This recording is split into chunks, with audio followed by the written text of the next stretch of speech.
Donc en début de la semaine, on a parlé un petit peu du reset, de tout ce qui te rendait heureux dans ce qui se passait à Marseille maintenant. Enthousiaste plus Euh, qu'heureux.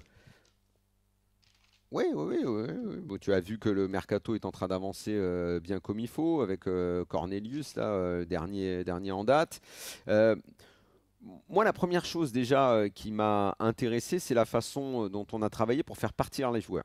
Parce que à partir du moment où on a acté qu'on s'est complètement trompé sur l'été dernier et la saison, puisque quand tu termines huitième, bah, tu es en situation d'échec total pour ce qui est de l'OM. Donc j'imagine que le président de l'OM, de façon très objective, a été obligé de se regarder dans une glace et de dire on s'est complètement planté.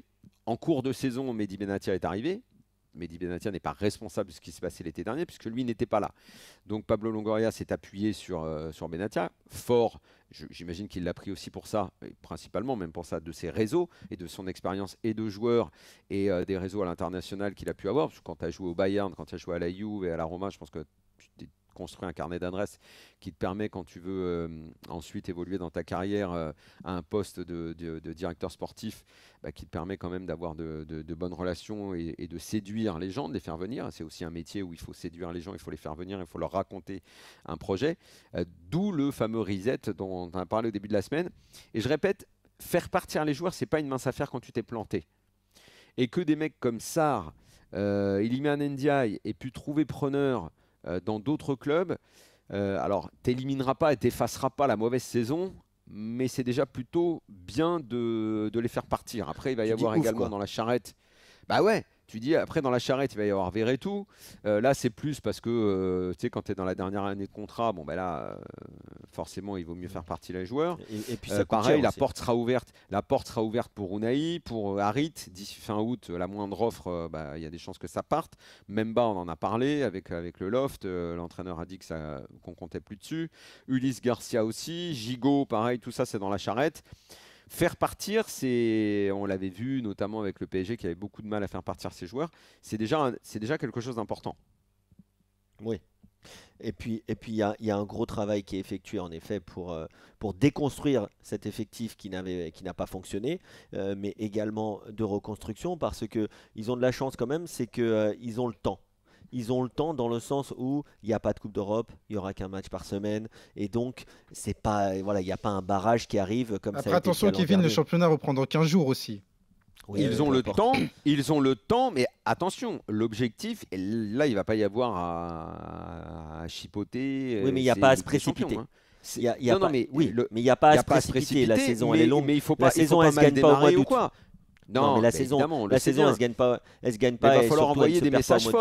forts, parce que c'est, bien sûr, mais il va falloir envoyer des messages forts. L'OM, il n'y a pas à Oui, tergiverser, c'est Ligue oui, des mais Champions ça l'année reste. prochaine, hein. Oui, non, mais d'accord, mais la Ligue des Champions, on est d'accord, je ne vous apprends rien. Le glas tombe au mois de mai. Aujourd'hui, l'Olympique de Marseille, comme tu viens très bien de l'expliquer, va avoir un renouvellement d'effectifs qui, une énième fois, sera très conséquent. C'est impossible de demander à une équipe au mois de septembre d'être l'équipe qu'elle sera au mois de mai. Est-ce C'est qu'il y a un côté impossible. dernière chance pour Ah, pour moi, Longoria, pour les gens qui travaillent au club là, pour moi, oui, selon vous? mais ils ont un entraîneur qui a signé 3 ans. Et ils ont un entraîneur qui a un système de jeu exigeant. Et ce système de jeu va forcément demander un peu de Et temps. ça veut dire Et qu'il faut surtout un. choisir les joueurs et qu'il faut choisir et qu'il faut pas se Oui, mais il tromper faut dans le pas se casting parce précipiter, que Daniel. Pour Ouais, moi, mais il faut faut pas se pas précipiter. ouais, mais Kevin, encore une fois, il non faut mais les pas se joueurs les précipiter, joueurs mais ils sont là et là il manque il un faut qu'ils gardien aient- et un neuf hein, Ouais, mais maintenant. ah bah oui. L'effectif il est construit là, Non hein. mais non mais L'effectif quand tu Bon, dis il faut pas se non mais précipiter, faut pas se précipiter pourquoi? Oui, non mais mais le gardien, oui, L'effectif mais il est construit. le Il gardien manque et le un neuf. gardien et un neuf. non Ouais, mais mais le gardien et le neuf, Daniel. Tu sais très bien que dans une équipe, c'est les deux plus bah oui, importants. c'est ça, bah Donc, quoi qu'il c'est arrive, il faut pas se Mais précipiter. bah Et moi, la piste du on en neuf a on la parlé un connaît, peu la avec piste du Elton. neuf.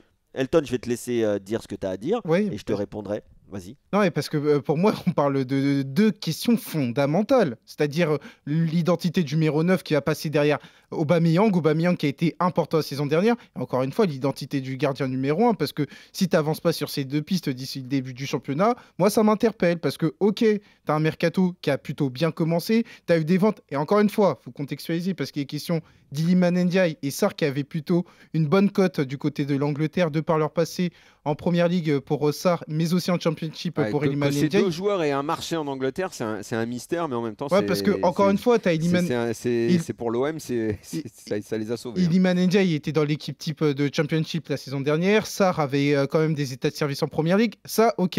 Et par contre, pour la question du gardien numéro 1, parce qu'on est sur une zone grise quand on parle de Pau Lopez. C'est-à-dire qu'il est là sans être là et pas nécessairement impliqué. Encore une fois, sur l'identité de l'avant-centre, moi, Ketia, pardon, moi, c'est pas la piste qui m'emballe le plus. Mais c'est pourtant la piste numéro 1, avec Arsenal qui demande, ça fait quand même 2 mois que ça bosse dessus pour le faire venir. Le joueur et son agent sont convaincus, ça y est, ils sont séduits, ils ont envie de venir. Alors le problème, c'est que quand tu achètes en Angleterre, c'est pas comme quand tu achètes en Espagne où ils ont besoin d'oseille, donc tu peux négocier bien. En Italie, pareil. Là, tu vas taper dans le marché où, a priori, il n'y a pas besoin d'oseille, ou en tout cas, il n'y a pas besoin de brader. Et Oui. Encore que certains Arsenal, ils clubs sont sont un peu partis en sur des sommes, un peu folles en demandant 50. Là, c'est plutôt 30 maintenant. Et l'OM aimerait que ça arrive autour de entre 25-30 avec des bonus, des choses comme Parce ça. qu'ils l'ont prolongé l'été dernier, Ketia, parce qu'il sortait justement d'un bon run avec Arsenal. Faut pas oublier qu'ils ont vendu Smith Rowe du côté de Fulham. Et eux, ils se disent c'est à ces mêmes hauteurs de prix. Et donc, par rapport à ça. Mais vous vous rendez compte que le marché des numéros 9, il est complètement pété, ce marché. Justement, ils en profitent. Quand tu as acheté des 30 millions des joueurs en carton, et même parfois, tu as mis jusqu'à 90 millions sur des avancantes quand tu es au PSG, à 30 millions, ça fait cher. Ouais, mais aujourd'hui, Daniel, Arsenal est dans son droit. Ils peuvent pas se tromper. Hein. Arsenal est dans son droit. Ketia, 30 millions, c'est beaucoup. Hein. C'est beaucoup, c'est un joueur qu'on connaît. Mais à moins de 30 millions, t'as pas un numéro 9 aujourd'hui. Oui, mais ça veut dire quoi? Ça veut dire que si on vous écoute... Qui tu prends, toi? Qui tu ça prends veut comme dire que numéro 9? Attends, si j'écoute Elton... Alors, il y a urgence, presque. Ça commence à être compliqué. Mais ça veut dire que qu'est-ce qu'ils vont se dire, Arsenal? Ah, il y a urgence. Ah bah, s'il y a urgence, envoyez-les, les 30 ou 35. Exactement.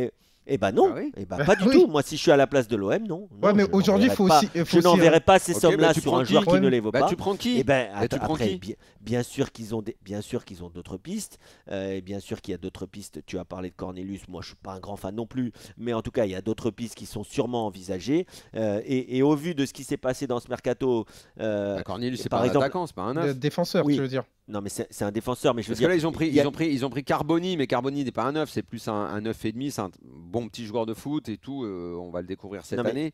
Je te dis que pour les recrues, ils avancent quand même. Le gars qui doit remplacer Aubameyang, il n'est pas là. Le mec qui doit remplacer Aubameyang, il n'est pas là. On est à peine. Ah, bien sûr qu'ils avancent. On est à peine au mois d'août et pour moi, je ne suis pas d'accord. Moi, je te dis pas que c'est pressé. Pour moi, je suis pas d'accord avec Elton. Pour moi, il n'y a pas d'urgence, ni pour le gardien, ni pour l'avant-centre. Ah bah si, mais Kevin, tu peux pas attaquer un championnat dans 15 jours avec 2 incertitudes. Il y a des gars qui recrutent leur numéro 9 le 30 janvier, d'accord? On est le 1er août. Ouais, mais après, les questions d'aller en Ligue des Champions. C'est ton avis, c'est pas le mien. Peu importe. Mais qui sont d'ailleurs en Ligue des Champions. Pour moi, l'urgence, c'est de ne pas. Kevin, j'ai pas compris. Tu veux le recruter à Noël, ton 9? Je ne connais. Non, je te dis que l'urgence, elle n'est pas absolue. Ils ont le temps, ils ont encore 1 mois pour recruter les joueurs clés qu'il leur faut. Et surtout, plutôt que se presser, il ne faut pas se tromper. Parce que comme tu l'as dit, c'est l'année ou jamais. Il y a un grand entraîneur, ou en tout cas un très bon entraîneur pour Marseille. Et là, t'inquiète pas, que je pense qu'ils savent très bien faire leur métier et qu'ils savent bien que si le numéro 9 peut arriver le 10 août à la place du 28, ils vont tout faire pour que ça se passe comme ça, mais ils vont pas non plus surpayer un joueur qui ne le vaut pas. Non mais aujourd'hui, donc Kevin a Francis Leblé, donc tu démarres notamment dans les buts avec un Pau Lopez qui est là sans être là. Donc c'est ce que tu me dis. T'as le gardien, t'as le deuxième gardien. Ouais, mais tu admettras que c'est pas la meilleure des manières de commencer une saison. D'accord, et qu'est-ce que tu veux? Tu veux aller prendre un gardien que justement, tu vas payer trop cher ou que tu ne veux pas vraiment? Non, mais justement, pour moi, ça aurait dû être un projet très très important pour l'Olympique de Marseille parce qu'il est question d'un poste fondamental. Non, mais c'est toujours pareil, Elton. Il bosse dessus, mais c'est que les dossiers sont parfois compliqués. Parce que Elton, si tu veux m'acheter ma paire de baskets que Daniel en plus, elle est belle ta paire. Si tu veux m'acheter ma paire de baskets et que je veux pas te la vendre, eh ben tu vas pas l'acheter, mon gars. Oui, je vais pas l'acheter. Jusqu'à ce qu'on trouve un accord. Donc aujourd'hui, vous êtes bien gentil à dire les clubs il faut qu'ils fassent ci, les clubs il faut qu'ils fassent ça. T'inquiète pas que si Longoria, Deserbi ou Benassia pouvaient avoir le gardien qu'ils veulent dès demain, ils l'auraient dès demain. Mais il y a des fois dans des dossiers des choses qu'il faut accepter. Sur les deux dossiers, effectivement, ils sont toujours en suspens. Ketia, c'est quand même plutôt bien parti. À l'OM, on estime autour de 70% les chances de faire le deal. Pour le reste, c'est bouclé partout, hein. Le gars de Fribourg là, qui joue dans l'équipe de France de Thierry Henry, Sylvia, là, Sildia, bon, ça ouais, va, ouais, voilà, c'est ça. ça va venir. Koné, bon, bah, c'est déjà là. Rongier va revenir. On oublie beaucoup de parler de Oui, ce joueur. Vous savez très à quel grosse point je l'aime recrue. bien. Il va revenir. T'as bien Et, raison d'insister sur la notion de nouvelle recrue, oui. Ça peut ouais, avoir ouais, son non, mais moi importance j'aime en bien deuxième et partie de saison. il va revenir. Dans la charrette, il y a également Kondobia, mais si jamais on ne trouvait pas, bon ben, on le garderait. Je termine avec les news autour du mercato de l'OM. Alexis Sanchez, ça, en revanche, vous en avez certainement entendu parler, ça va être compliqué parce qu'il demande beaucoup d'argent en salaire. Et je ne suis pas sûr que l'OM aille dans son sens et lui offre en salaire ce que lui, il veut. Donc il pourrait peut-être aller ailleurs. Voilà, je pense qu'on a fait un peu le tour sur l'OM. Et on reste toujours dans les... Ah si, excusez-moi, pour le 9, on n'en a pas parlé, mais celui qui a joué pour l'instant en 9, c'est quand même Mombagna. Bah oui. Écoute. Donc je Et sais pas. c'est- Mais et dans c'était la l'urgence surprise. Ouais. dans l'urgence Ouais. dont vous parliez, est-ce que tu estimes, Kevin, qu'il pourrait jouer 9, lui? Non, mais après, attention, des Herbis. Ah oui, tu fais bien de Herbis- commencer par Ouais, attention. ouais, la attention, phrase. attention. Des Herbis, ça reste un entraîneur qui peut faire progresser. Ah bah les oui, joueurs. oui. Bah, et Ouais. on Bon, espère. l'idée est pas que Mombagna soit le titulaire. Mombagna, il est approché par pas mal de clubs en France, mais c'est plus pour des prêts. Personne pour véritablement mettre une somme d'argent dessus. Après, en sortie de banc et tout, c'est un gars qui a une bonne mentalité. Bon, ok, on n'est pas en train de parler d'un crack. Techniquement, c'est très limité. Mais On sait que sur c'est le banc, ton le joueur gars... préféré. Non, techniquement, c'est bien, mais c'est un mec qui, en tout cas, dans un groupe, il a une bonne mentalité. Et puis, mine de rien, l'année dernière, il a mis plus de buts que certains. Après, Bon, on après, connaît c'est la pas- volonté de Zerbi, c'est-à-dire Oui, c'est pas démocratiser. de bosser avec un 9 comme ça. C'est Ouais. pas de bosser avec un 9 comme Oui, ça. et surtout clairement. démocratiser le but, mais il va quand même falloir un 9 pour finaliser les actions. Démocratiser le but. Ça, c'est- Ouais, connaissais pas cette démocratiser, expression. démocratiser le but, c'est-à-dire que les Bien buts sûr, se bien sûr. répartissent. C'est, Ah, ok. Exactement. ça va être la même. Ça fait partie du bagage d'expression d'Elton que j'aime beaucoup. Ouais, ça va être la même Ok. idée pour le PSG de Luis Enrique post Je Kylian connaissais pas Mbappé. cette expression. Et ben voilà, on est là pour ça. Bien. On est à la Ah, limite parce que du jingle, oui, quand parce que tu veux dire, bah oui, parce qu'en fait, tu as eu la dictature du but pour Mbappé. Et Exactement. c'est sûr que c'est pas Colomwani qui va monopoliser les buts. Hein. Ça, après, on peut toujours être surpris. J'aurais plutôt dit partager les buts, mais tranquille. Ouais, démocratiser le but. Ouais. J'aime bien la notion de politique à l'intérieur du foot. Bravo, Elton.